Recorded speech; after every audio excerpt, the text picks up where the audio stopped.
आज live session पर आप सभी दर्शकों का स्वागत है। और आज हम लोग फिर एक इकोनॉमिक जस्टिस की सीरीज को आगे बढ़ाते हुए आज हम लोगों ने फिर एक बार सोचा कि इकोनॉमिक जस्टिस पर कुछ काम किया जाए। और मेरे साथ स्टूडियो में श्री राजीव पांडे जी हैं, इनका हम स्वागत करते हैं। और आज हम लोग फिर इस बात के लिए जो पिछली सीरीज में जिस बिंदुओं को लेकर के हम लोगों ने चर्चा किया था, उन्हीं बिंदुओं में कुछ दर्शकों के सजेशंस भी आए हुए हैं राजू जी।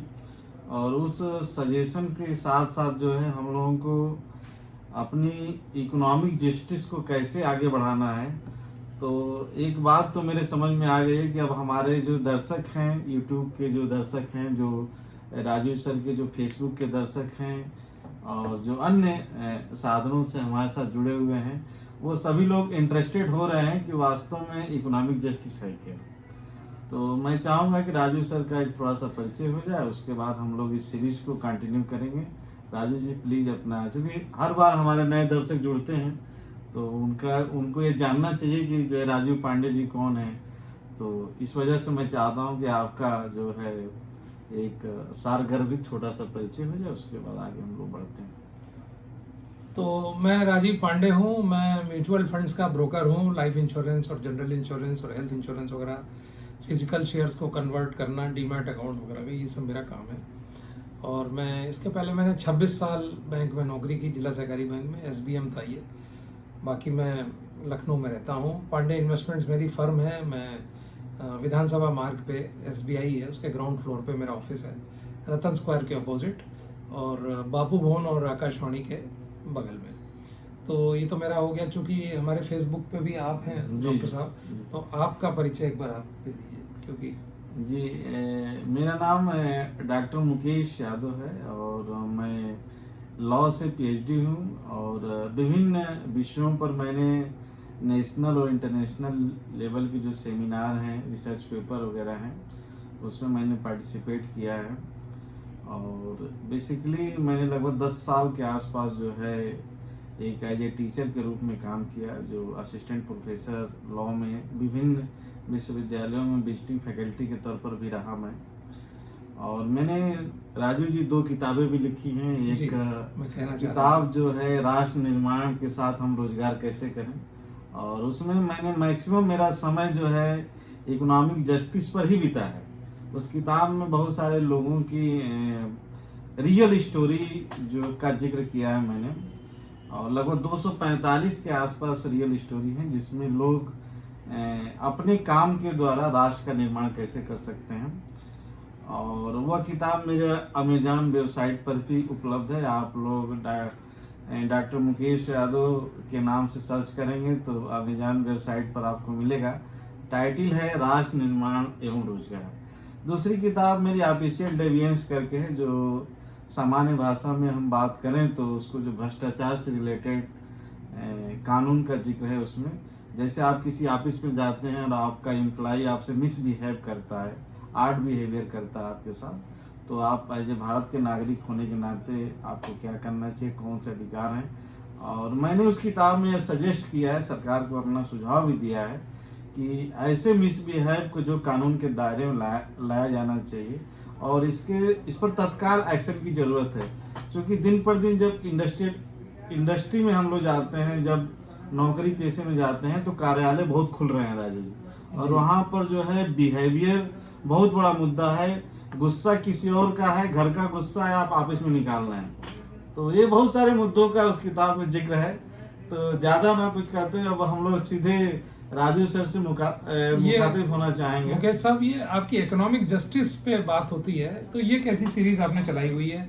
ये आपके यूट्यूब चैनल पर ये कैसी सीरीज है? और इस पे ये मेरा जो सोच है वो है कि सभी को न्याय मिले।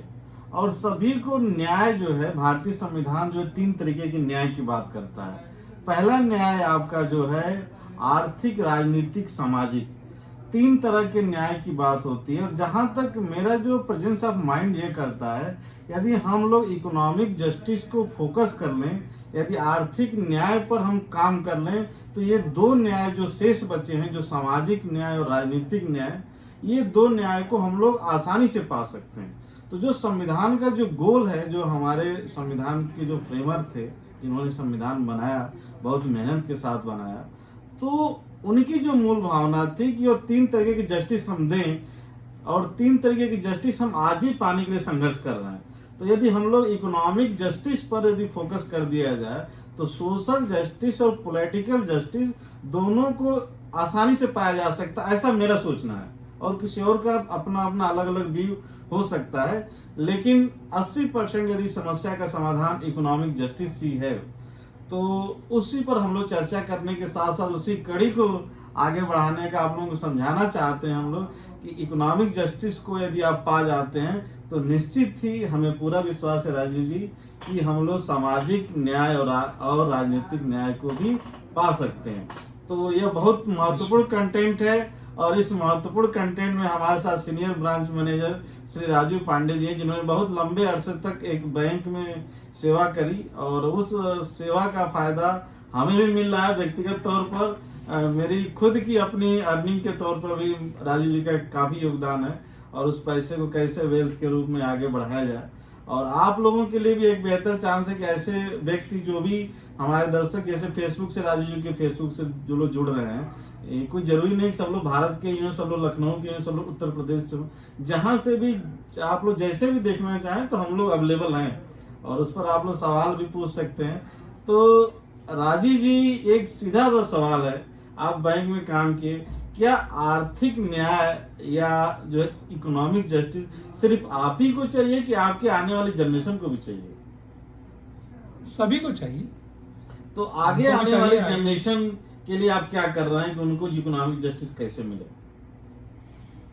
क्योंकि सब लोग तो सोचते हैं कि मेरे को ही सब कुछ मिल जाए और हमें मिल रहा है, मेरा पेट भर गया तो ठीक है। लेकिन एक ओपीएस का मुद्दा आप देख रहे हैं, पेंशन का मुद्दा आप देख रहे हैं। पेंशन के मुद्दे में क्या है भाई, हमको पेंशन मिल रही है तो ठीक है, लेकिन हमारे आगे आने वाली जो हमारी जनरेशन है उनको नहीं मिल रही पेंशन। उस पर लोग जो लोग कुछ करना चाहते हैं, जो लोग काम करना चाहते हैं, अब यदि वो लोग निष्क्रिय होकर के बैठ जाएं तो आगे आने वाली जनरेशन खत्म हो जाएगी। जैसे आपने कहा ना कि सिर्फ भगत सिंह, सुभाष आजाद और चंद्रशेखर और जो भी हमारे महान जो क्रांतिकारी हुए, महात्मा गांधी जी, ये केवल इन्हीं की जिम्मेदारी नहीं थी। हाँ, केवल इन्हीं हमारी भी वो जिम्मेदारी है। तो हम नौकरी के साथ साथ अपने नेक्स्ट जनरेशन के राइट्स को कैसे प्रोटेक्ट करें और उनको इकोनॉमिक जस्टिस कैसे दिलाएं, इस पर कुछ सुझाव राजीव जी हम चाहते हैं कि एज ए आप नौकरी पेशा में हैं, भारत के मैक्सिमम जो संपन्न लोग हैं, जो आर्थिक न्याय जिनको ऑलरेडी मिल चुका है, एक पक्ष ऐसा है जो पक्ष नौकरी कर रहा है, उसको यहाँ हम मान कर चलते हैं कि उसको आर्थिक न्याय मिल चुका है, जहां तक मेरी सोच है। लेकिन फिर भी उनको भी बहुत सारी दिक्कतें, नौकरी में भी फंड्स वगैरह होते हैं जो नहीं मिलते हैं, लेकिन एक सामान्य नागरिक के हिसाब से जो है उनको आर्थिक न्याय 90% मिल चुका है, 10% के लिए वो लोग भी संघर्ष कर रहे हैं। तो वो लोग क्या करें? मुकेश जी, ये बहुत बड़ा विषय है इकोनॉमिक जस्टिस, और मैं बहुत छोटा आदमी हूँ इस पे कुछ कमेंट करने के लिए। एक अदना सा आदमी हूँ मैं, कुछ कोशिश करता हूँ करने की। लेकिन जो आप कह रहे हैं कि अगली जनरेशन को कैसे मिले, एक तो आपने कहा जो न्याय होते हैं 3 प्रकार के जी, सामाजिक, राजनीतिक और आर्थिक। हाँ, ये मतलब तो सारे न्याय आपस में जुड़े हुए हैं। हाँ, देखिए, भारत एक ऐसा देश है जी कि जो सामाजिक रूप से भी जिसमें बड़े उतार चढ़ाव हैं, जी जी, जिसमें बाकायदा वर्ण व्यवस्था ही रही है जी जी जी, कि ये वर्ण ये करेगा, ये वर्ण ये करेगा। जी जी, तो हमारे तो इतिहास से ही चला आ रहा है सामाजिक रूप से जो कुछ अन्याय हो गया है, तो उस जो अन्याय हुआ है वो परिलक्षित होता है आज आर्थिक रूप से भी। हाँ, वो चीज दिखता है, हमारी जेब पर दिखता तो ऐसी चीजें जुड़ी हुई हैं। दूसरा क्या है कि हम 75 साल पहले गुलाम रहे जी, 400-500 साल हम लोग की अंग्रेजों से 1600, तो हम लोगों की जो गुलामी रही जी, उसमें भी हमारे न्याय सारे छीन लिए गए। हाँ, हमको सब अधिकारी छीन लिए गए।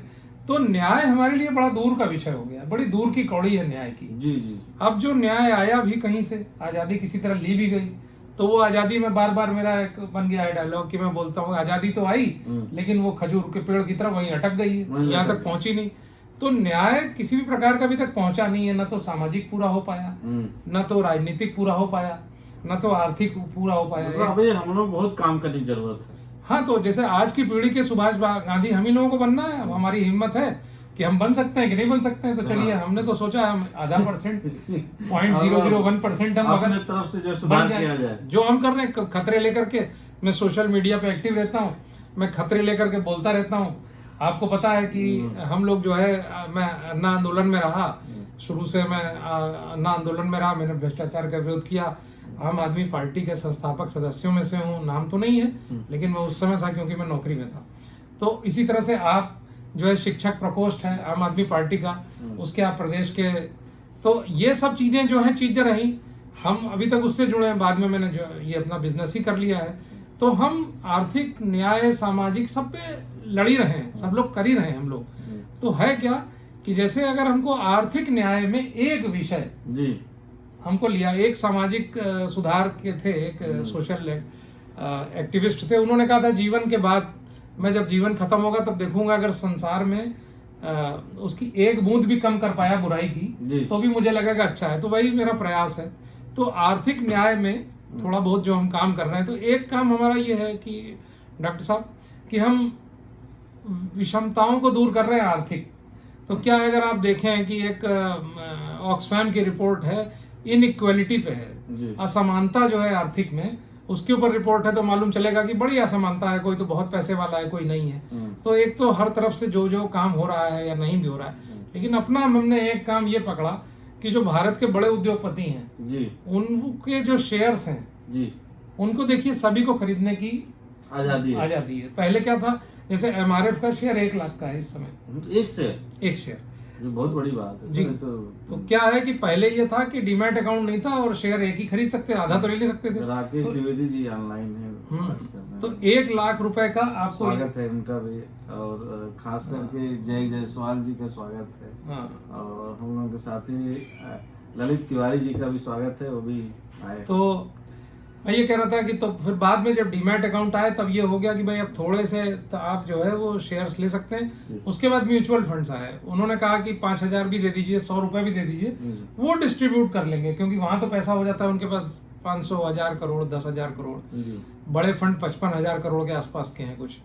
तो वो पैसा छोटा छोटा, जैसे कोई 100 रुपए भी लगा ले तो म्यूचुअल फंड के माध्यम से लग जाता है, और उससे भी आर्थिक आजादी मिलती है। तो आज मैं देख रहा था, मेरे एक इन्वेस्टर हैं, कल मेरे पास आए थे जी। तो मैंने देखा कि वो 17 में उन्होंने मुझे कांटेक्ट किया था। वो एक साइंटिस्ट हैं, बॉम्बे में थे जी। और वो लखनऊ आए, तो जस्ट डायल से उनको मेरा वो मिला, मुझे कांटेक्ट किया। कल उन्होंने कहा कि भाई कुछ मैन चेंज करा दिया जाए और पैसा निकालना है। तो कल जब ध्यान से देखा तो 31 लाख रुपए उनका बढ़ गया। 31 लाख जी, उन्होंने 31 लाख करीब लगाया है, और जो 62 लाख हो गया है जी। और 17 से ही लगाया धीरे धीरे। उनकी पत्नी का भी 15 लाख का करीब 28 लाख हो गया है। तो कल एक नया लड़का आया हुआ था, उसने कहा कि मुझे कुछ नहीं आता इसके बारे में। उसको मेरे किसी इन्वेस्टर ने भेजा था, अभय तिवारी ने।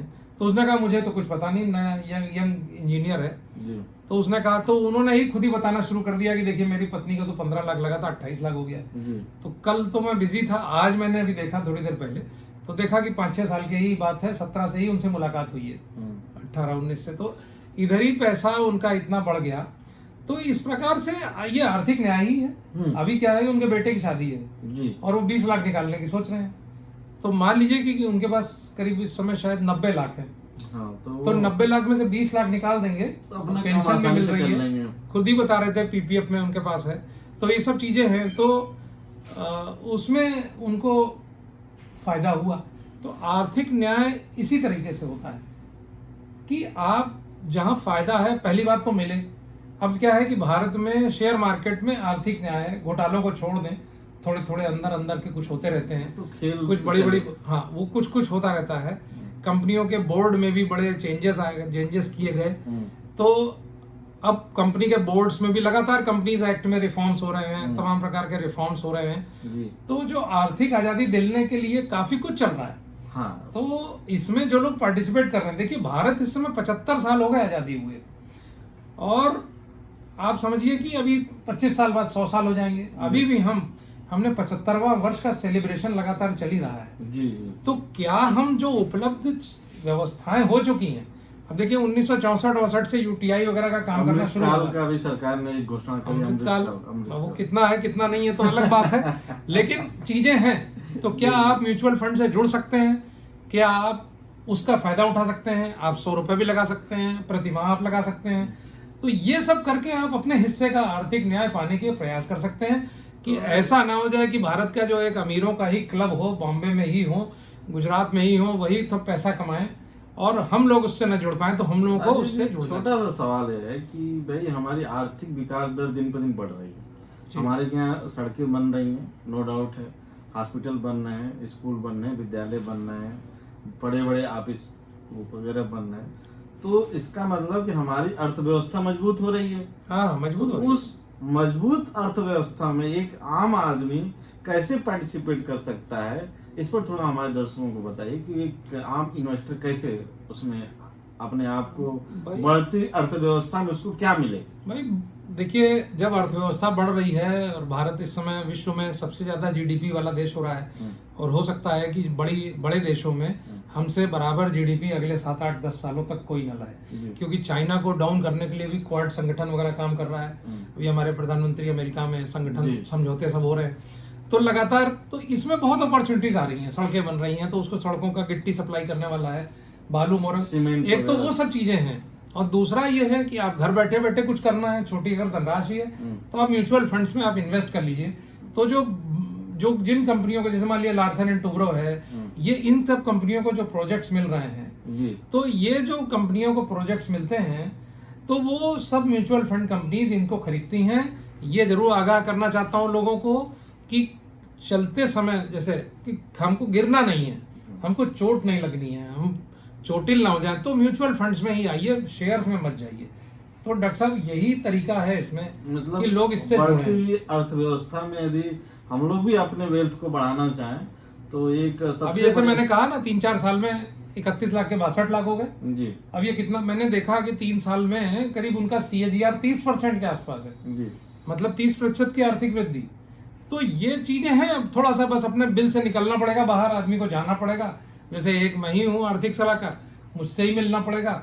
आप अपना समझिए कि कौन सा लोन कितने % का है, ज्यादा वाला अदा तो करिए। आपके साथ सबसे बड़ी बात है कि आप फेसबुक पर, यूट्यूब पर, आप तो हर जगह अवेलेबल है, व्हाट्सएप पर भी हैं। जो नए साथी यदि कोई जुड़ना चाहता है तो हम लोग फेसबुक पर, व्हाट्सएप पर, आप जैसे भी जुड़ना चाहें वो हम लोगों के साथ फिर जुड़ भी सकते हैं। आपको बताऊं डॉक्टर साहब कि काफी लोग कहते हैं अरे बड़े दिन बाद मिले, किसी ने किसी को बताया ही नहीं। कल ही एक साहब थे, उन्होंने FD थी उनकी, अच्छा तो उन्होंने 40 लाख रुपए जमा किए। अच्छा अच्छा कह रहे थे क्या ग्रोथ कोई नहीं हुई। किसी ने उनको एक योजना बताई थी, उसमें उनको बहुत फायदा हो गया। अब उन्होंने कहा कि मैं और लगाऊंगा। उनका एक फैक्ट्री है, कुछ वो व्यापार करते हैं, फैक्ट्री है, प्रोडक्शन करते हैं, उसमें उनको दिक्कत है। तो अब उनको सचमुच का आर्थिक न्याय इसमें मिलेगा। जब न्याय ये होता है कि सबके लिए समान अवसर, तो आपने इन्वेस्ट किया, आपको भी वही अवसर मिल गए। लेकिन अगर आपको यात्रा करनी है, आपको कलकत्ता जाना, तो ट्रेन में चढ़ना पड़ेगा। अगर अच्छा, आपको जैसे- अमीरी की यात्रा करनी है तो म्यूचुअल फंड की ट्रेन में मैं चढ़ाऊंगा आपको। एक छोटा सवाल है, जैसे लोग पैसा पाते हैं और अपने घर में रखते हैं, कहते हैं बहुत सेफ है, तो सही मायने में वो सेफ है कि नहीं? और जो महंगाई की दर बढ़ रही है उस हिसाब से उनके पैसा कितना डिप्रिसिएट हो रहा है, थोड़ा इसका हमारे दर्शकों को आप थोड़ा सा डिटेल में बताइए। सेफ तो क्या है, देखिए एक डेप्रिसिएशन है जिसके लिए गाना बना महंगाई डायन खाए जाते हैं। महंगाई तो- टाइम खा जा। तो जो हमारे आज से 50 साल पहले, आज से 30 साल पहले जी। 2000-1500 में घर चलता था। आज से 70 साल पहले 200-300 में चलता रहा होगा, 400 में चलता रहा होगा घर। अब 1 लाख में चलना मुश्किल हो गया है। तो महंगाई का दर आज 65 रुपए का दूध है। हम्म कभी रहा होगा, मैं बचपन में जब जाता था किराने की दुकान में घर का सामान लेने, तो 25 पैसे केक खाता था। अब वो केक इस समय इतना बड़ा पता नहीं, 10 रुपए का हो, 15 रुपए का हो। तो 5 कई गुना पैसे की महंगाई बढ़ 5 रही है। टॉफी मिलती थी। तो कई गुना महंगाई बढ़ रही है। तो क्या महंगाई को तो रोक नहीं पाएंगे आप, ये तो जी। सरकारों का काम है। लेकिन आम जनता का काम ये है कि कैसे महंगाई से तेज हम बढ़ जाएं।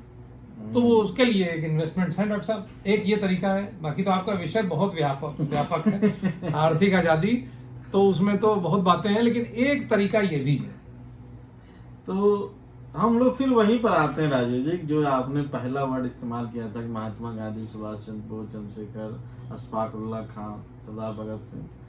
तो क्या ठेका उन्हीं का था कि हम लोग उसमें कैसे योगदान कर सकते हैं? नहीं तो देखिए, जैसे इस प्रस्तुत विषय को ही लेके आगे बढ़ता हूँ। देखिए, भारत में जितने भी पैन कार्ड होल्डर्स हैं जी उसमें से 6-7% लोगों का ही म्यूचुअल फंड्स में इन्वेस्टेड है। जी। तो बाकी लोग क्यों नहीं लगा रहे हैं? हम्म तो अब विकसित इकोनॉमीज में 40% से लेकर 60% तक लोग लगाते हैं। हमारे यहाँ क्यों नहीं लगाते हैं? हमारे यहाँ देखिए, कनाडा का पेंशन फंड है, जैसे आपने बीच में बात उठाई थी कि यहाँ सरकारें कह रही हाथ झाड़ रही, पेंशन नहीं दे पाएंगे। हाँ। खुद तो ले रहे हैं, खुद ले रहे हैं, लेकिन खुद तो दूसरे- 4000 यूनिट बिजली इस्तेमाल करेंगे, दूसरे को 200 यूनिट नहीं चाहते फ्री हो जाए। हाँ। खुद तो पेंशन 3-3, 4-4 ले लेंगे जिन जिन पदों पे रहे हैं, जी जी जी। लेकिन दूसरे को एक भी नहीं देना चाहते। मैंने 26 साल बैंक में नौकरी की, मुझे पेंशन नहीं है 26 साल के बाद भी आपको पेंशन नहीं? भाई। सिस्टम ही नहीं है। सुप्रीम कोर्ट ने आज से 25 साल पहले कहा था, हाँ। 20-25 साल पहले कि क्या आर्थिक आज भी नहीं पेंशन है वहाँ पर? नहीं, हमारे जिला सहकारी बैंकों में पेंशन नहीं है, और कहीं कहीं तो 15-15 साल से 20-20 साल से कुछ जिला सहकारी बैंकों में वेतन रिवीजन नहीं हुआ। तो आर्थिक न्याय है ही नहीं। सोचने वाली बात है जी, बैंकों को सही लोग आज भी जो सो रहे हैं। बैंकों को सही करने के लिए एक विकास श्रीवास्तव जी आईएम के प्रोफेसर ने, उनकी कमेटी बनी। उन्होंने कहा कि मर्जर कर दीजिए। उसे रिपोर्ट को 2 साल से इन्होंने एक्सेप्ट नहीं किया। 3 साल हो गए, 4 साल हो गए। उत्तर प्रदेश सरकार को ने लेकर के कोई यूनिफॉर्म पॉलिसी की जरूरत महसूस कर रहे हैं आप?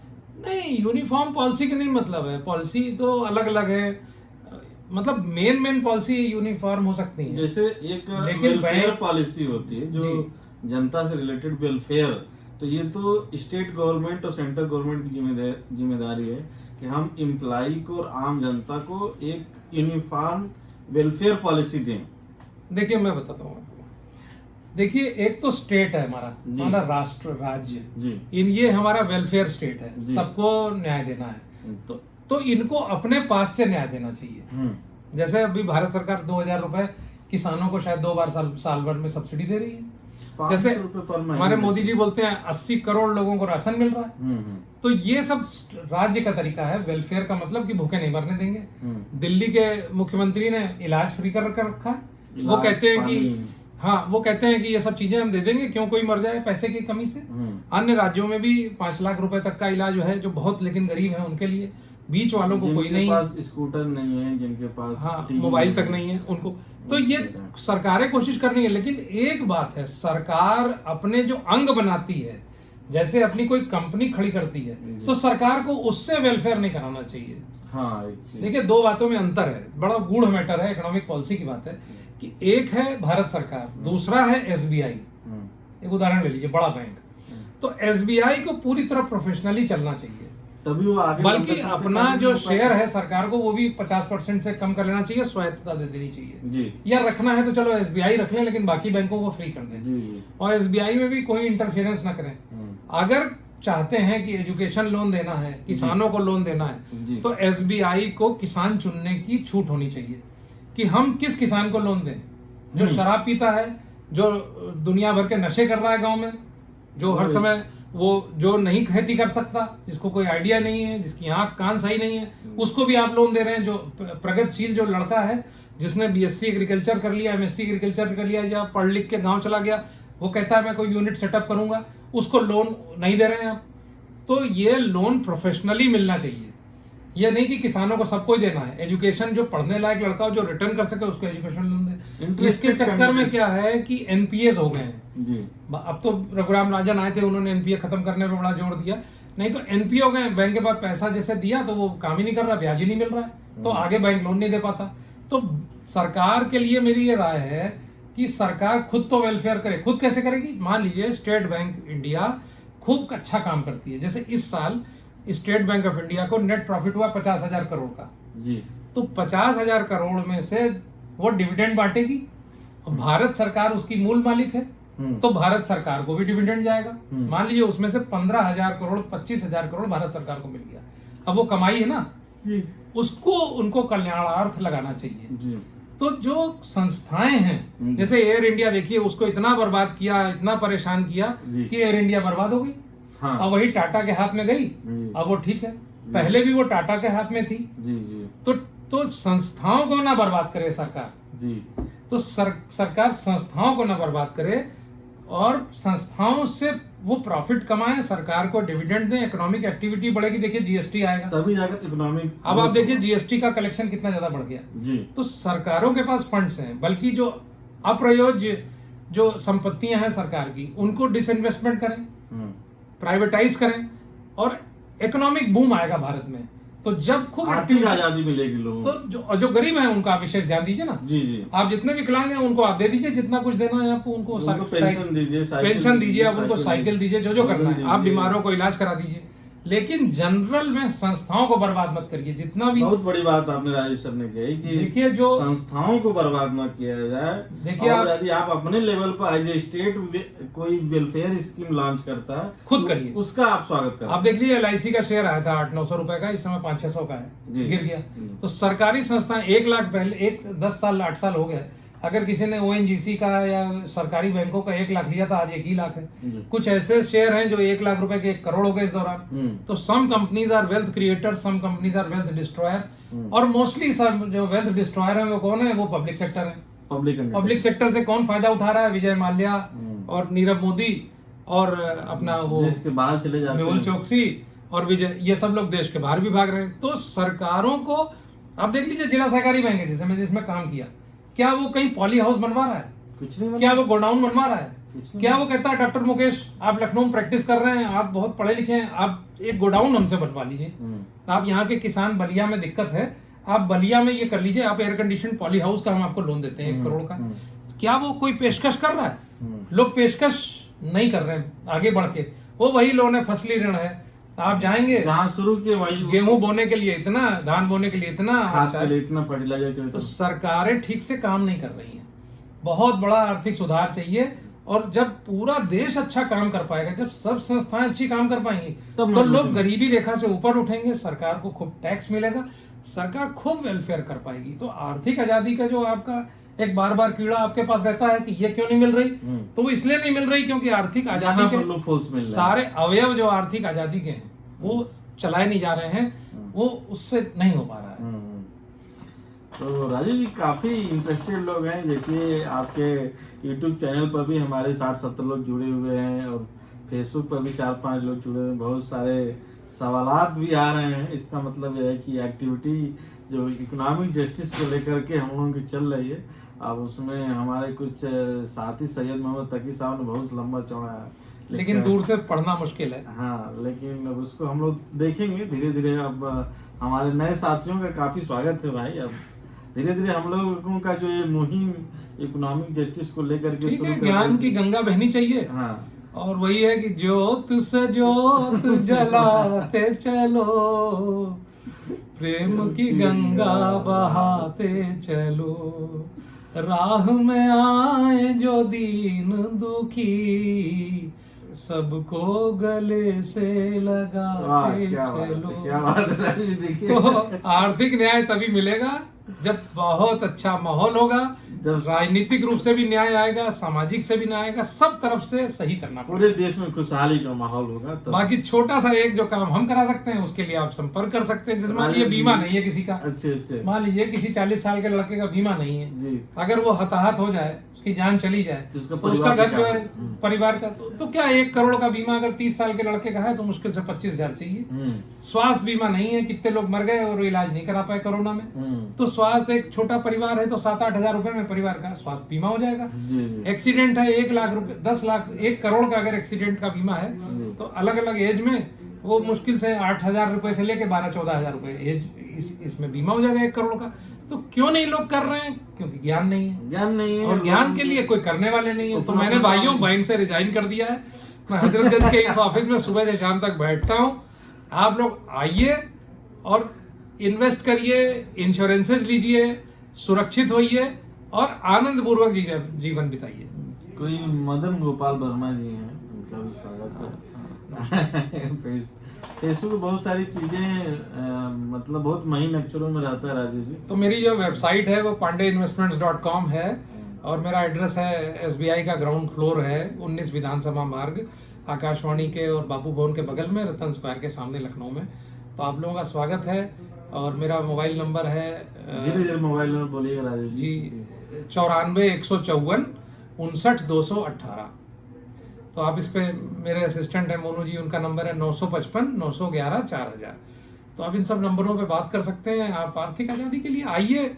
बस ये है सर, देखिए कि आगे आना पड़ेगा लोगों को, थोड़ा तो प्रयास करना पड़ेगा, क्योंकि कोई जो बड़े जो व्यवस्थाएं जो चल रही हैं वो शोषक हैं। आज भी शोषण खत्म नहीं हुआ है। हमको जैसे 75 साल हुए हैं, अभी जुलाई लगने वाला है। तो देखिए 4 जुलाई 1976 में 1776 में अमेरिका आजाद हुआ था। उनको कई साल हो गए आजादी मिले, और धीरे धीरे उन्होंने अपने डेमोक्रेटिक इंस्टीट्यूशंस को अच्छा कर दिया। हमारे यहाँ नहीं हो पाया, तो हमारे यहाँ खुद ही करना है सब। खुद मिल करके हम लोगों को जो है, तो जो आपका ये प्रयास है आपके YouTube चैनल का, ये कहीं ना कहीं रंग लाएगा। नहीं, बहुत सारे सवालात आ रहे हैं, लोग पर्सनली कॉल भी करते हैं, मुकेश जी मेरे साथ जुड़िए, आप हमको भी शामिल करिए उस यूट्यूब में। लेकिन कुछ हम लोग पर टेक्नोलॉजी अभी मैं आपको अपने संबंधित बताऊं कि मैं जिला सहकारी बैंकों का देख रहा हूं कि जहां से मैंने रिजाइन किया, वहां पे कई पूरे जो उत्तर प्रदेश भर में उनके बोर्ड के चुनाव चल रहे हैं। पहली बात तो जो चेयरमैन आ रहे हैं उनको ABCD आती नहीं है जिला सहकारी बैंक की। ये कानून बदलाव कर देना चाहिए था सरकार को, अभी तक जो सरकार करना नहीं चाहती है। पहले की सरकारों ने फायदा उठाया, वो भी राजनीतिक फायदा उठा रहे हैं। बोर्ड ऑफ डायरेक्टर को कुछ आता नहीं है, कुछ तो कई ऐसे हैं कि पैंट कुर्सी के ऊपर अपना पैर रख के बैठ जाए।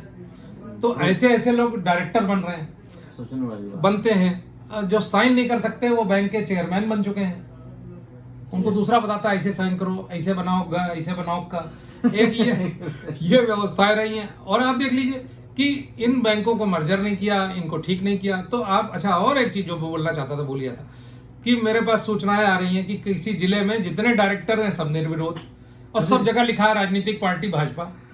पहले वही सब जगह सपा लिखा होता था, पहले वही, उसके पहले सब बसपा लिखा होता था, कभी कांग्रेस होता था। तो क्या हो रहा है? क्या ये चुनाव हो रहा है? आर्थिक आजादी तो बात की बात है, राजनीतिक आजादी इसमें है ही नहीं संस्थाओं में। तो ये जबरदस्ती की बात है कि भाई ये खड़े होंगे तो इनको देना ही, कोई बोलेगा ही नहीं। तो ये क्या हो रहा है? ये मजाक है। देश में जो है सहकारी संस्थाओं में कानून क्यों नहीं सपा के लोग जीत पा रहे हैं उत्तर प्रदेश में? क्यों कोई बसपा का नहीं जीत रहा? क्यों कोई कांग्रेस का नहीं जीत रहा है? क्या कोई अच्छे ही लोग नहीं है?